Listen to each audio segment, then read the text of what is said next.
사랑하는 성도 여러분, 오늘 우리는 하나님을 바라보는 것이 얼마나 중요하고 우리의 신앙생활에 정말 근본적인 뿌리에 그 생명을 주는 뿌리인가를 살펴보기를 원합니다. 대부분 우리 금요철에 나오시는 분들은 연령층이 높고 인생을 어느 정도 사신 분들입니다. 인생을 살다 보면은 정말로 이것이 만만치 않다는 것을 느낄 것입니다. 사람들이 그래요. 저를 보면서 고생 거의 안 했다고 생각을 해요. 제가 아팠다고 그러면 이렇게 건강해 보이는데 제가 운동도 잘하거든요. 그러니까 막 운동을 해도 지지 않고. 그래서 제가 아팠다고는 다 거짓말로 생각을 해요. 그리고 제가 외국 생활에 굉장히 어렵게 유학 생활을 했다고 그러면 안 믿어요. 그 긴 시간 어떻게 그 많은 돈을 그 거짓말 아닌가. 여러분 개개인으로 이렇게 들어가 보면은 다 그 사람마다 하나의 이야기들이 있습니다. 간증거리가 있고 말 못할 얘기들이 있습니다. 때로는 수많은 보이지 않는 내 적들이 나를 공격해 올 때도 있고, 사업의 문제라든지 자녀의 문제라든지, 특히 우리 교육자 같은 경우는 여러분에게 말할 수 없는 많은 상담을 받습니다. 이걸 다 설교 시간에 할 수는 없는 거죠. 비밀로 지켜야 되니까. 들어보면은 정말 겉으로는 그렇게 잘 살고 문제가 없어 보이는데 고민이 많아요. 정말 얘기할 수 없는. 외부로는 그런 어떤 공경이 있죠. 육신적으로 때로는 질병이 있을 수 있죠. 이상하게 일이 안 풀릴 수도 있죠. 이상하게 몸이 아플 수도 있고, 자녀의 문제가 있고, 남편의 아내의 문제, 여러 가지 인생의 문제가 있었습니다. 근데 이것을 푸는 방법이 대부분의 세상의 사람들은 99%는 대부분 오늘 본문 제가 봐가겠지만은 이 권세와 힘과 돈으로 해결하려고 합니다. 이것이 대부분의 우리의 인생입니다. 저도 예수님을 알지 않았다면은 뭐 크게 악하게 살지는 않을 것 같은데 그러나 여전히 제가 이 힘과 이 부의 문제에 대해서 자유롭지 않는 우리의 본능적인 삶이죠.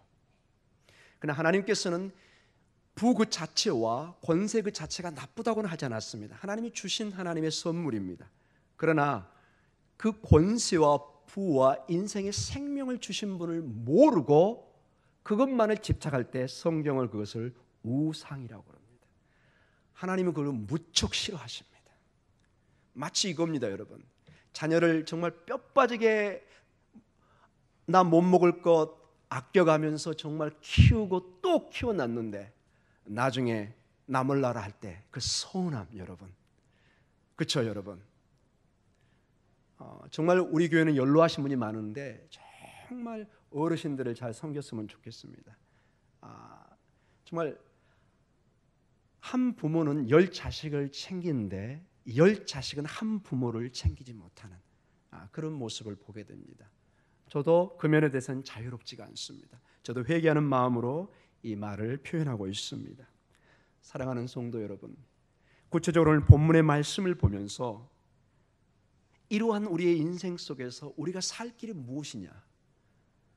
우리 인생의 이 짧은 인생의 권세와 부와 이 돈을 가지고 인생을 살면 잠시는 좋을지 모르고 떵떵거린다는 말을 들을지는 모르지만 그 결과는 시편 1편처럼 나와 있는 것처럼 바람에 나는 겨와 같습니다.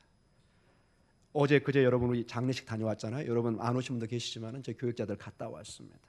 많은 걸 느낍니다, 여러분. 근데 그분이 들어보니까 굉장히 신앙 속에서 제가 보니까 한두 번 정도 인사하신 분이에요. 제 설교가 마지막 설교였던 것 같아요. 큰 책임을 느꼈습니다. 정말로 복음만을 전해야 되겠구나. 정말 이 강단이 얼마나 소중한가. 그 하나님의 말씀을 듣고 그 주간에 하늘나라로 갈 수 있는 그런 경우를 보면서, 근데 그분이 그렇게 하나님 말씀을 사모하고 하나님께 가까이 했다는 얘기를 듣고 이분의 인생은 바람에 나는 겨가 아니고 정말 반석에 지은 집이었구나. 이상하게 제가 그 위로 예배에 말씀을 전하는데 즐거움, 감사 이런 단어가 저도 모르게 막 나오는 거예요. 원고에 그거 써놓지도 않았는데 그래서 너무 막 죄송한 거예요. 그 유족들에게. 나중에 들어보니까 제 설교를 너무 감사하게 들은 거예요. 왜냐? 그 아버님에 대해서 감사한 마음이 있는 거예요. 신앙적으로. 자, 오늘 1절과 2절에 보면은 이런 말씀이 있습니다. 나의 영혼이 잠잠히 누구만을 바라는가요? 하나님만 바랍니다. 나의 구원이 그에게서 나옵니다. 우리의 구원이 하나님께로부터 나옵니다. 2절에 오직 그만이 나의 반석입니다. 나의 구원이고 나의 요새고 내가 크게 흔들리지 아니합니다. 여러분, 이 다윗이 또 우리를 대표해서 하나님 앞에 기도합니다. 하나님만 바라고 그분은 나의 요새고, 굉장히 강한 단어를 씁니다. 히브리 원어에도 보면은 굉장히 이것은 군사적인 단어고 어떤 적군과 싸울 때 쓰는 주로 단어들입니다. 반석, 요새, 흔들리지 않는. 그 이유가 3절과 4절에 나옵니다. 다윗은 지금 우리의 인생과 비슷하게 많은 적들의 공격을 받고 있는 것입니다. 여러분, 다윗의 인생을 봐보세요. 정말로 메시아의 원조입니다. 이스라엘에 가면 지금도 다윗 왕 그러면은 우리의 세종대왕보다 훨씬 더 높은 어마어마한 칭송과 존경을 받고 있습니다. 그런데 그 다윗의 인생의 한 면이 보이기 시작합니다. 3절에 넘어지는 담과 흔들리는 울타리 같이 사람을 죽이려고 너희에게 뭐하죠? 일제히 공격까지를 하기를 언제까지 하려느냐. 수많은 공격을 받은 것입니다.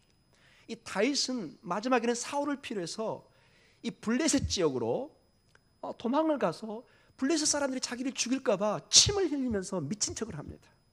여러분, 그 마음을 한번 봐보세요. 여러분, 장차 위대한 하나님의 왕이 될 사람인데 정말 그 목숨 하나가 위험해서 자기의 장인을 피해서 블레셋 지역으로 가는데 블레셋 사람들이 알죠, 이 다윗이 얼마나 위험한 사람인지. 그래서 대부분은 잘됐다, 이제 잡아서 죽이자 할 때 미친 척을 하죠.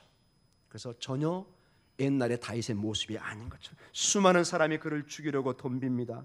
자기 내부의 가족들도, 장인도, 이스라엘도, 블레셋도 우리의 인생과 비슷합니다. 살아가지만 우는 사자처럼 우리에게 덤벼드는 것이 우리의 인생의 삶입니다. 4절을 한번 봐보십시오. 여러분, 그들이 그를 그의 높은 자리에서 떨어뜨리기만 꾀하고, 그들, 그 적들이, 악한 사람들이 높은 데서 떨어뜨리기를 원합니다. 꾀하고 거짓을 즐겨하니 입으로는 축복이요 속으로는 어떻게 하죠? 저주합니다. 여러분, 인생에 가장 힘든 것이 겉으로는 웃고 다가오지만 속으로 나를 저주하는 사람, 감당 정말 힘듭니다. 여러분, 정말 하나님께서 이 모든 것을 이겨낼 수 있게 하는 방법이 뭐냐? 1절과 2절 다시 얘기합니다. 이것이 5절과 6절로 다시 반복됩니다. 1절과 2절 말씀이 5절과 6절로 반복되면서 이렇게 나옵니다. 같이 따라해 볼까요? 5절 시작. 나의 영혼아 잠잠히 하나님만 바라라. 물은 나의 소망이 6절에 오직 그만이 나의 반석이시요 나의 구원이시요 나의 요새시니 내가 흔들리지 아니하리로다. 1절과 2절을 조금 바꿔서 조금 더 강화시킵니다. 특별히 6절에 오직 그만이, 하나님만이 나를 붙들 수 있습니다. 아멘. 여러분, 전쟁에 우리 삶에 화살이 날아올 때 가장 좋은 방법은 엎드리는 것입니다. 영화에 보면 가끔 영웅들이 화살을 피해서 달려가는데 여러분, 그것은 영화입니다. 큰 착각입니다. 그렇게 가면 다 죽습니다. 가끔 보면 영화에 총을 피하는 사람이 있고 그러는데 그 총을 대면 무술을 뭐죠? 그 셀프 디펜스, 그 우리말로 뭐라고 그러죠? 그 자기 방어를 해가지고 하라고 그러는데 여러분, 큰일 납니다. 손 들고 항복하셔야지. 총 대는데 외국에서 그래서 많은 사람이 죽었어요. 특히 태권도 흉내내다가 개죽음입니다. 여러분, 무조건 하고 죽어 보험금으로 타내는 게 낫지. 남아공에서 여러분 한 분이, 남아공 사람이 흑인이 총을 댔어요. 차를 달라고 BMW였는데 너무 아까우니까 이 사람이 화가 나고 젊은 애인데 이 키를 담 위로 던져버린 거예요. 이렇게 가져가라 이런 식으로. 어떻게 됐을까요? 즉사했습니다. 거기서. 여러분, 그런 정도 차면 다 보험이 됐기 때문에 나중에 신고하면 그대로 BMW 받을 수 있어요. 여러분, 사랑하는 성도 여러분, 엎드리는 것입니다. 제가 왜 이런 비유를 했느냐? 여러분이 힘으로 세상과 대적하고 그 악한 자와 싸우면 여러분도 피 흘리고 화살 맞고 총 맞고 죽는 겁니다. 여러분, 이제는 우리가 방법을 압니다. 하나님 앞에 가장 지혜로운 사람은 빨리 경찰서에 공권력을 부르는 겁니다, 여러분. 내가 한 가닥 했는데, 여러분 그건 옛날 얘기입니다. 다칩니다, 여러분. 가장 지혜로운 방법은, 여러분 가끔 요즘 운전 보복 운전하고 막 싸고 혈기 더우니까 더 막 일이 많죠. 여러분 그럴 필요가 없습니다. 정말로 문제가 있으면 경찰서에 전화해서 얘기하면 되는 것입니다. 아멘. 마찬가지입니다. 우리 신앙도, 제가 이런 세상적인 얘기를 하는 것은 우리 신앙의 원리도 엇비슷합니다. 이런 문제를 내 힘으로 풀려고 덤빌면 너무너무 힘들어지고 내 인생이 고단해지고 이길 길이 없습니다. 우리는 이 문제 앞에, 이 화살 앞에 엎드리는 것입니다. 그것이 기도의 자세고 하나님의 전으로 나오는 것입니다. 하나님, 제가 이런 억울한 일이 있습니다. 하나님, 정말 알 수 없는 제가 이런 문제를 가지고 있습니다. 하나님, 나의 반석이요, 하나님 나의 요새고 내가 주님만 바랍니다. 여러분, 세상도 경찰을 부르고 저 높으신 분들을 부르면 벌벌벌 떠는데 천군 천사를 가진 하나님이 역사하시면 정말 세상은 떨어야 됩니다, 여러분. 여러분 그 얘기 들어보신 적 없습니까? 주님이 막 당했어요. 겟세마네 동산에서 막 군인들이 와서 막 잡아가려고 그래요. 그때 얘기해요. 베드로가 막 마고의 길을 막 치면서 막 예수님 저희가 싸울게요. 막 우리 스승님을 못 데려갑니다. 할 때 뭐라고 그러죠? 제자들아 아서라 아서. 천군 천사를 내가 못 부를 줄 아느냐? 나는 아버지의 뜻을 따라서 잡혀가야 된다. 그러니까 지금 당장 이 정말 피레미 같은 이 노마 병정들을 내가 못 이겨서 잡혀가는 줄 아느냐? 베드로야 아서라 아서. 여러분에게 얘기합니다. 사랑하는 우리 권속들아 아서라 아서. 하지 말라는 겁니다, 여러분. 하나님의 힘을 빌려서 하나님의 천군 천사의 힘을 빌으십시오. 아멘. 그 지혜를 여러분, 마치 큰 바위가 있습니다. 그거 들려고 하면 여러분 허리 나갑니다. 평생 고생합니다. 방법은 뭐죠? 큰 지렛대를 대면 됩니다. 그러면 희한하게도 그 무거운 물건이 굴러갑니다, 여러분. 하나님의 믿음의 지렛대를 대십시오, 여러분. 무거운 문제가, 화살이 방패가 돼서 그걸 막아버립니다.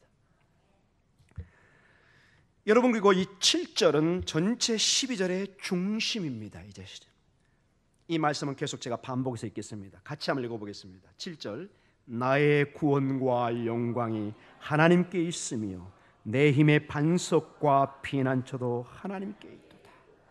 아멘. 자, 이 7절의 말씀을 여러분 중심에 두고 이제 8절부터 12절까지는 또 다른 문제로 나옵니다. 제가 아까 얘기했던 이 권세와 힘과 이 물질의 문제, 부의 문제로 연결을 해서 우리 삶의 어려움을 얘기합니다. 8절에 백성들아 시시로 그를 의지하고 그의 앞에 마음을 토하라. 하나님은 우리의 피난처시로다. 1절, 2절처럼 비슷하게 하나님께 호소하도록 합니다. 9절에 한번 보십시오. 아 슬프도다. 사람은 입김이며 인생도 속임수이니 저울에 달면 그들은 입김보다 가벼우리로다. 정말로 입김보다도 가벼운 게 인생인데 세상 사람들은 자기 힘을, 부를 가지고 하나님의 위에 쓰려고 하는 것입니다. 세상의 모든 것은 하나님의 자리에 인간을 올려놓는 것입니다. 이번에 동성애도 모든 것도 근본적인 뿌리에 뭐가 있느냐? 내가 기준을 만드는 것입니다. 하나님이 기준을 만들고 하지 말라고 기준을 세웠는데 인권이다 뭐다 이런 내용을 넣으면서 내 기준을, 인간의 기준을 올려놓는 것입니다. 10절에 한번 봐보십시오. 포악을 의지하지 말며 탈취한 것으로 허망하여지지 말며 재물이 늘어도 거기에 마음을 두지 말지어다. 포악이 뭐죠? 권세입니다. 힘입니다. 재물, 부. 우리 인생은 본능적으로 부에 마음을 둡니다. 여러분 매일 한 번씩 체크하는 게 뭘까요? 은행 잔고 아닙니까? 제가 언젠가는 제가 간증을 하겠습니다. 제가 이건 정말 놀라운 제가 간증이 하나 있는데요. 제가 91년에 이스라엘 가가지고 한 6년 반 7년도 있다 나왔을 때 그 나온 계기가 지금 한국 돈으로 한 4, 5천만 원을 잊어버렸습니다. 그때 저한테는 정말 하늘과 같은 돈이었습니다.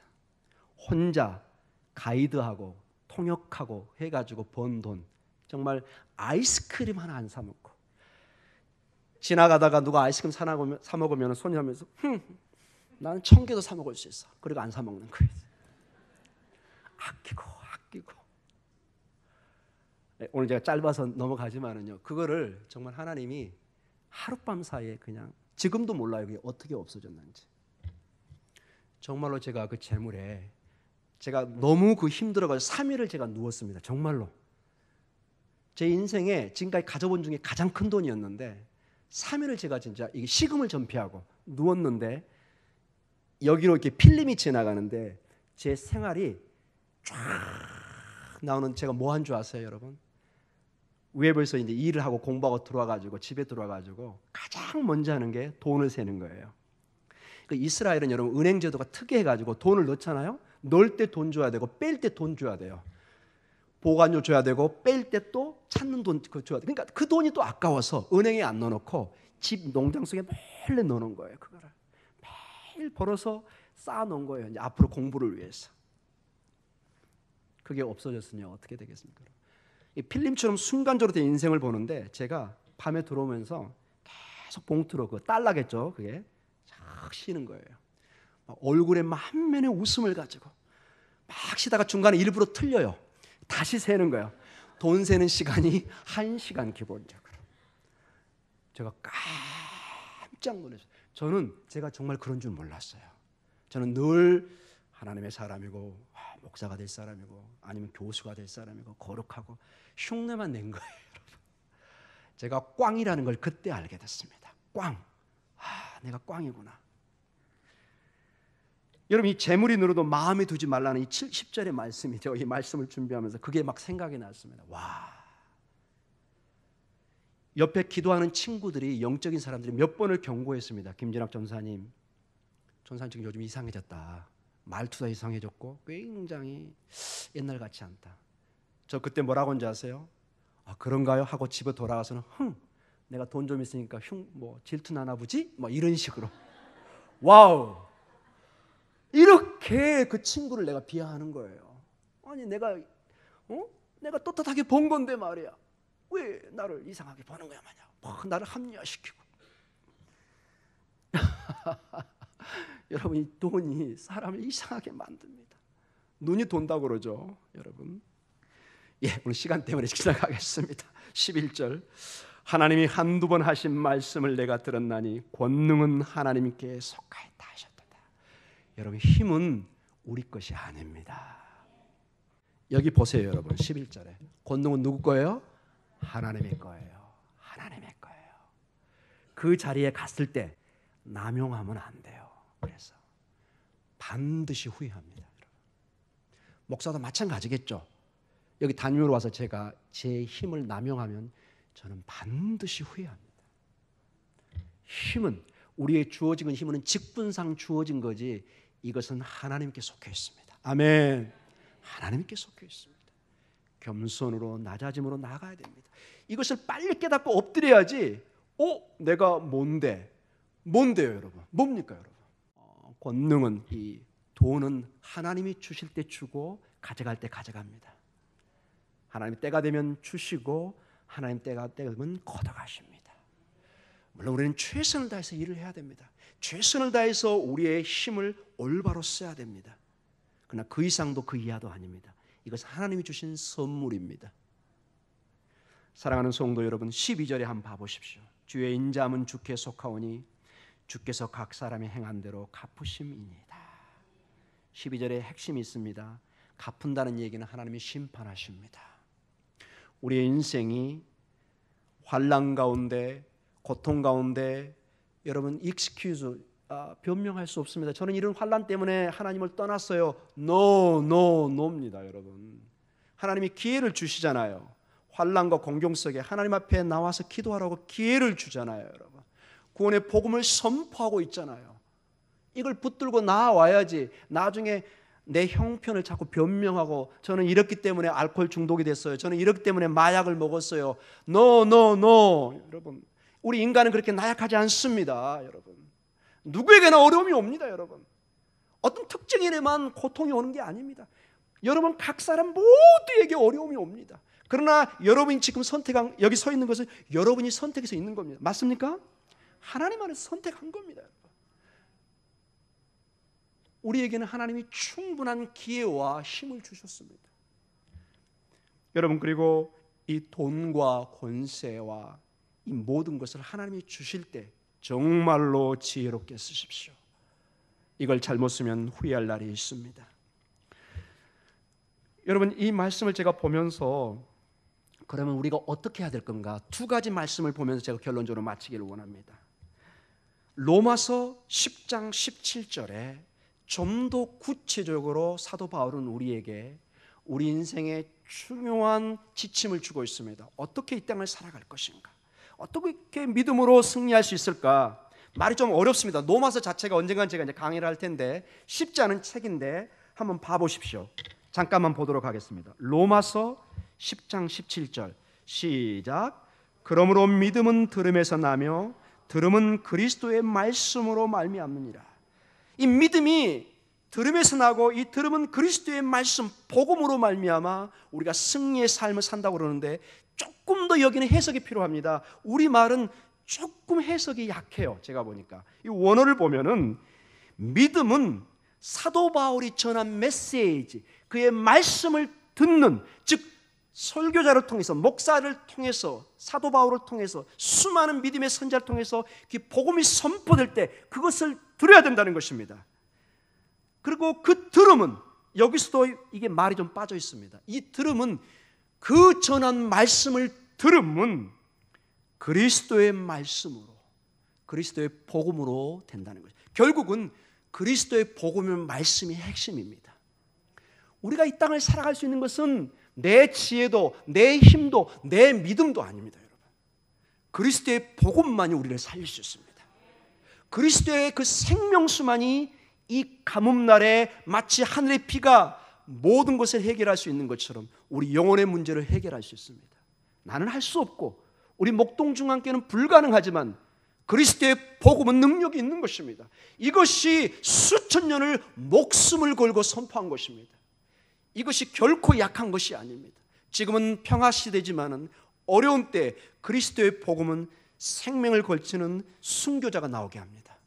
이 교회의 생명을 지키기 위해서 이 복음 때문에 손양원 목사님이, 주기철 목사님이, 수많은 믿음의 선배들이 나올 수 있었던 것입니다. 아멘입니까? 아멘.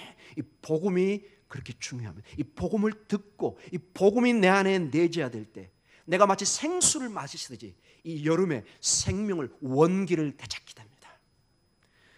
결론적으로 말씀 하나만 더 보고 오늘 설교를 마치 기도를 하기를 원합니다. 빌립보서 4장 4절과 7절 말씀입니다. 오늘 로마서 10장 17절은 굉장히 신학적인 의미를 띠고 있다면 이 빌립보서 4장 4절과 7절은 훨씬 여러분이 쉽게 이해할 수 있는 하나님의 격려와 위로의 말씀이 되기를 기도합니다. 4절과 7절 우리 같이 한번 읽어보겠습니다. 시작. 주 안에서 항상 기뻐하라. 내가 다시 말하노니 기뻐하라. 너희 관용을 모든 사람에게 알게 하라. 주께서 가까우시니라. 자, 6절이요. 아무것도 염려하지 말고 다만 모든 일에 기도와 간구로 너희 구할 것을 감사함으로 하나님께 아뢰라. 7절에 그리하면, 여러분이 기도하고 간구하고 예배하면은 7절 같이 읽겠습니다. 시작. 그리하면 모든 지각에 뛰어난 하나님의 평강이 그리스도 예수 안에서 너희 마음과 생각을 지키시리라. 아멘. 그리하면, 여러분이 기도하면, 여러분이 간구하면 하나님이 샬롬을 주십니다. 하나님이 이 평안을 주신다는 거, 여러분이 마음이 평안할 때 내가 일어설 수 있습니다. 힘든 일이 있지만 내 마음에 벅차오르는 이 희열이 있을 때, 평강이 있을 때, 샬롬이 있을 때 우리의 마음과 생각을 주님이 지키십니다. 그리고 우리를 승리케 하십니다. 오늘도 정말 주님만을 바라보고, 이게 구약의 선언이라면 신약이 와서 지금 세대는 복음을 바라보고 예수 그리스도를 바라보고 그분이 우리에게 주시는 그 평강, 그 샬롬, 그 안에서 승리해가는 그러한 삶의 길을 간절히 기도합니다.